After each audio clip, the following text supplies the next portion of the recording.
Okay, YouTube, hello there. This is Inflatablemango, and this is Mr. Snake. He doesn't constrict my neck. He's going to have a day in the video. Here he is. He's gorgeous. He's just shed, so he's lovely and checkered and beautiful. But yeah, anyway, getting on to the video. So today I'm going to be doing a more serious video, and I'm going to be talking about anxiety and depression and how it's affected me in my life in an effort that it will help someone else. I'm still very much on the downer. I've had a massive breakdown the past sort of week, and I'm really struggling. But I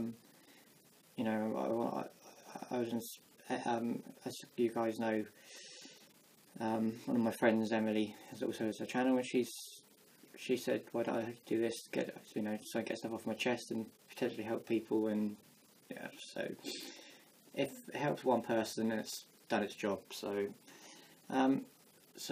yeah, basically my depression, anxiety kind of situation has I've had depression and anxiety for, I'd say, since I'm now 25, and I've had it since I was about 17.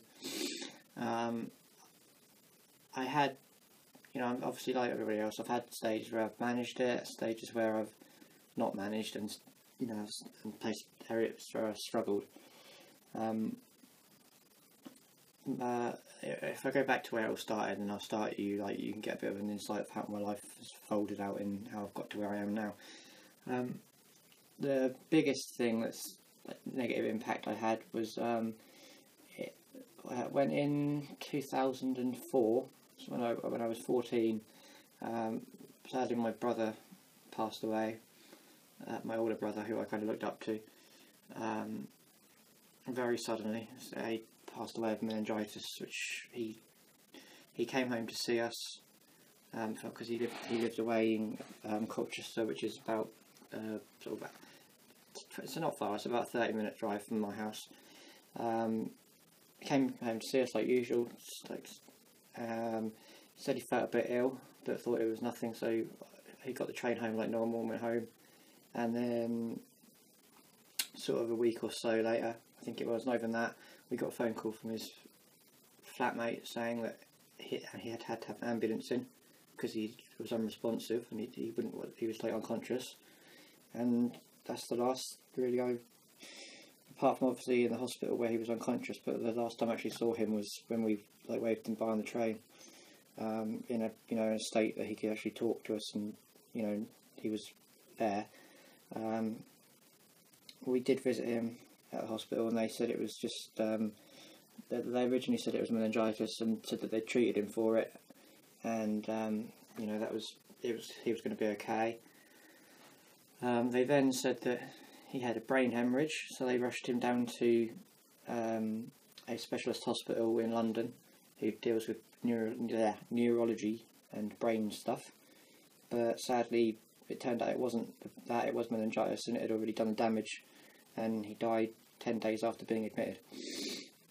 So obviously, at that young age, I had lost someone who was really important in my life, and it was a massive blow. And my mechanism of dealing with things, as I'm sure some other people is I'm very much a sort of person who I bottle everything up. If I have a problem, I won't say it to someone's face. I'll just ignore it and deal with it myself. And then, over time it will bottle up, and then it will affect me rather than the other person. So that's basically what happened with that. And I had obviously my mum and dad, were incredibly upset because of it. So I had that, and seeing my mum and dad crying and things like that. It's one of those things that you don't like seeing. If you know what I mean. You can deal with seeing people crying, but if it's your mum and dad, or particularly my dad, because I never, in the whole of my life, I've ever seen my dad cry until then, and that was, that really hit me, seeing him cry. But yeah, anyway, so back on to, so that's the biggest thing that's triggered all this. But yeah, as I say, I bottled everything up. Due to that, obviously, I missed a lot of school. I had to have home tuition. So I lost a lot of friends. People I considered my friends didn't keep in touch, and didn't bother to see how I was, and I pretty much left high school with fuck all grades. I had 2 really bad GCSE grades, and that was it to my name. So I had trouble getting a job, which then just made things worse, and it just went on from there. This is before I found out about my talents with animals, etc. So I've since managed to make a career path in something I enjoy, and get jobs in that area. So there is a light at the end of the tunnel. So it's for other people as well. So if you think you haven't, just because you've got no good grades or something like that, you can still achieve something that you actually want to. Don't ignore school, but my experience of school is it's done fuck all for me. But hey ho, I've achieved everything I've wanted to achieve. I've achieved by getting out there and doing it myself, rather than having other people help me. For example, if we're going back to jobs, I had a job centre trying to help me get work, but every job I've ever got, I've always got from going out there myself and and asking, or except I've never ever got a job from a job centre. They're supposed to help you, but they did nothing to me but bring me down. They sort of say that animal career isn't worth going down. I should just get a job in an office. I should just do 9 to 5, sitting at a desk. Which I've got nothing against if people like doing that, but that's not for me. I want to achieve something in my life, and I like the feeling of helping people, or in my case animals. So you can see a change. It's like it starts. Oops, sorry, mate. It starts with a negative thing, and your input makes it a positive thing. So, and then I like that. That's what I want to do. I don't want to be working behind a desk all day, etc. So if you've got a dream that you want to do it, because don't give a fuck to what anyone else says. There's always avenues you can go down to get to where you want. Like for my animal stuff, I couldn't get into college because I'd gone past I was past 19 when I wanted to do animal career.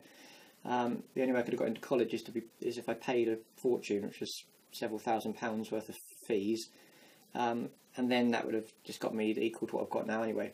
So I looked into doing online courses and things like that, and that's how I've managed to get into stuff and doing voluntary work, etc. So if you feel, and that's how that got on from that really. I am mumbling quite a bit, but I feel absolute shit, and I'm really struggling to even do this video, so I apologise. But yeah, so most recently I've had this bad breakdown because I honestly don't know why. I think it always seems to happen this time of year. I always get a bit worse, but this time I've been absolutely worst. I've been, verging on suicidal. I'm ashamed to say it, but I have been like that. I've literally been and had nights where I curled up in a ball and just cried myself to sleep because I felt so useless and worthless. Felt lonely, like there's no one there for me. The only person I believe who in my head who was there for me would be my mum and dad, and I don't like to put strain on them because I've seen how they've been. I've seen how they are when they're upset, and I don't want to ever see that again. So it kind of backfires on me, the fact that if I was to talk to them about stuff, I worry that I would upset them, and then I'd go down that route again. Fortunately, my mum, well, fortunately or unfortunately, my mum's also suffered from depression, so she does know how it is, and she does understand. So she has been extremely supportive, and I couldn't thank her enough. But the other thing I've had is I've had help from the Suffolk Mental Health team. They've been absolutely amazing. I can't thank them enough. They've done home visits to see me. They've helped me. They've increased medication for me, so I've got something a bit which is actually hitting where it needs to go. They've also prescribed me medication for my anxiety, which I never got before and I never really addressed. So yeah, if anyone's feeling like there's no hope, you know, I've been in that situation so many times. I know what it feels like, and you just feel like trying to, like my feeling was I didn't want to die, but I didn't want to be living I didn't want to be alive in the way that I felt. I wanted me back. You know, slowly I think I am getting there. I don't feel myself, but I feel better than I did. I just, you know, I can't thank the NHS people enough. The fact that it's all completely free service, because in the NHS, so in America, etc., that's a lot of my viewers come from. It might be different, but I'm pretty sure there's going to be some form of mental health service or help, or at least a helpline you can phone and talk to someone. You don't keep stuff bottled up, because, you know, I'm really like, shouldn't be saying that because I do it, but it won't help in the long run. If you have a problem, just try and address it. My depression's affected, you know, every aspect of my life. It affected my getting a job, which I've already spoken about. It affected my home life with my mum and dad. It affected my friends. It's affected relationships. You know, it's proper fucked me over. I've had to face a lot of dark demons, and you know, I tried to turn to alcohol briefly, but, you know, just to kind of block it out. But, you know, it doesn't make it any better. It makes it a million times worse. So it's not worth it. Yeah, but okay, this video's basically just been me rambling on, but I'm hoping that it helps you guys out. That, you know, there is light at the end of the tunnel. And yeah, and you got to meet my snake, because he's very lovely. He's been very good to me. He said hello. Hello. Say hello. Hello. My tongue is long. Show them your tongue. Hey, good boy. Yeah, so he's my little man.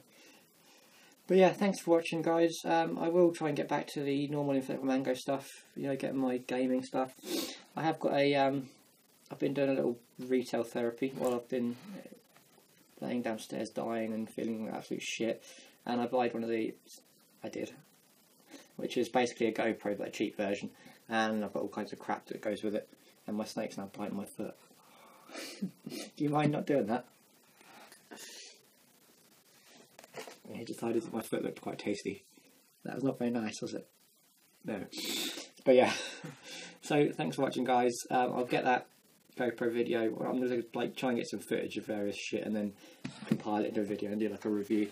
I want to thank Ben and Emily, who have been amazingly supportive, and you know, and as well as I want to thank Bam, who's another friend, and I also want to thank my boss, because to be fair, my boss has been amazing. They bought me get well cards and chocolates, and you know, you name it, they've been amazing. So everyone, you know, it's times like this where you realise who your real friends are, and people who I thought were my friends and I would, you know, help out like that, don't give a fuck and haven't even asked if I'm okay, and yet people I talk to, but you know, don't always, you know, which I would have deemed acquaintances and not kind of good friends, have been, you know, amazing, and they've like said, you know, I know how you feel, etc., and have really helped.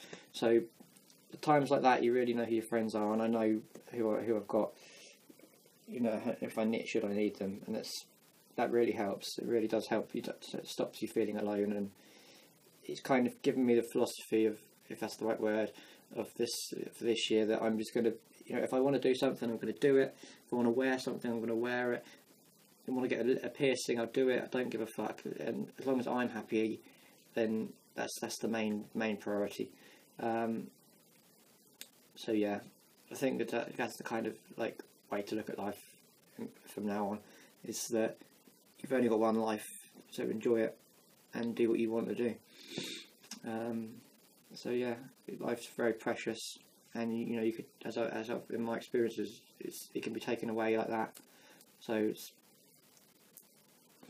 you know, don't waste it. It's very, you know, I can't think of anything else to say about it, but yeah. So hopefully this sort of video helps you guys out. If it doesn't, then it's just been me rambling on for 15 minutes, as per usual. But yeah, so hopefully it's good, and I'll see you all soon with some videos with the Inflatable Mango, and thanks for watching.